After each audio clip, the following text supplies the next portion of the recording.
মই ডিএছ ভাই জুবিন দা এই পৃথিৱীত নাই বুলি শুনি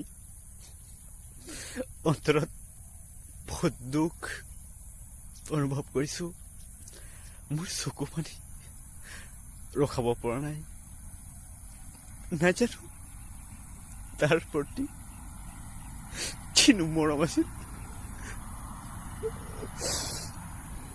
একো ক'ব পৰা নাই। হ'ব পাৰে মোৰ জাতিৰ নহয়, মোৰ তেজৰ নহয়, তথাপিহে মোৰ অন্তৰত, তথাপিহে মোৰ হৃদয়ত তাৰ গান সৰুৰে পৰা শুনি শুনি ডাঙৰ হলো।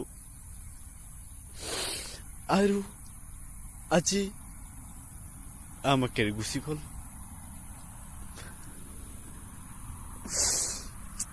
জুবিন দা, তুমি য'তে আছা, য'তে থাকা,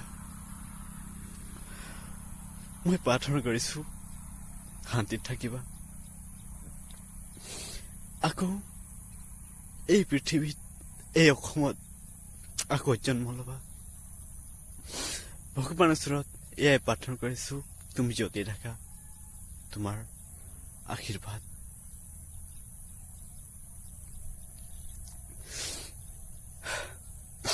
সৰুৰ পৰা আপোনাৰ গান শুনি শুনি আজি ডাঙৰ হলো। আজিও কিতাপ আছে, গানৰ কিতাপ। আপুনি লিখি থোৱা গানৰ কিতাপ আজিও আছে।